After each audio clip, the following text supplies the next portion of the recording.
L'atmosphère est tendue devant le Parlement tunisien.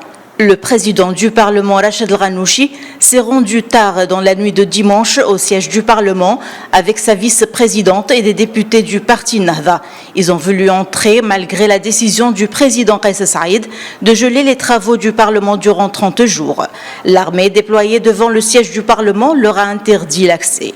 Rachid El-Ghannouchi a décidé de mener un sit-in dans une voiture noire avec des députés de son parti qui ont exprimé le refus total des décisions de Kais Saïed qui l'ont qualifié de coup d'État.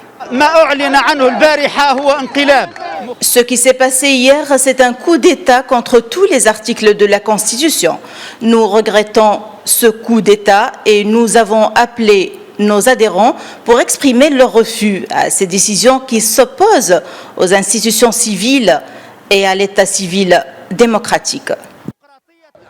Entouré d'une importante escorte sécuritaire, Saïed a débarqué dans la principale artère de Tunis, déjà bandée de Tunisiens venus exprimer leur soutien aux dernières décisions présidentielles, malgré le couvre-feu nocturne en vigueur.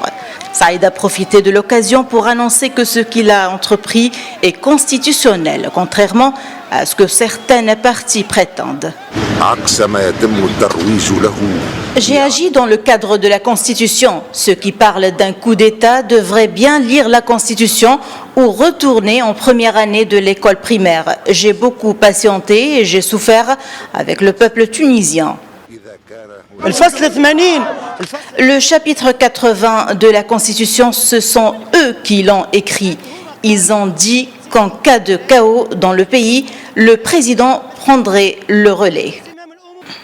La jeune démocratie est plongée dans une nouvelle crise politique après la décision du président Kais Saïed dimanche soir de geler les travaux du Parlement et de s'octroyer le pouvoir exécutif.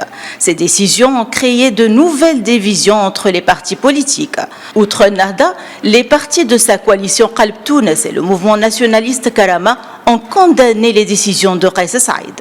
Dans l'opposition, le courant démocratique, parti socio-démocrate qui a plusieurs fois soutenu le président Saïed, a rejeté sa prise de pouvoir. En revanche, le parti Chab, formation nationaliste, a de son côté appuyé ces décisions, assurant que Kais Saïed avait pris ses responsabilités pour rectifier le processus de la révolution.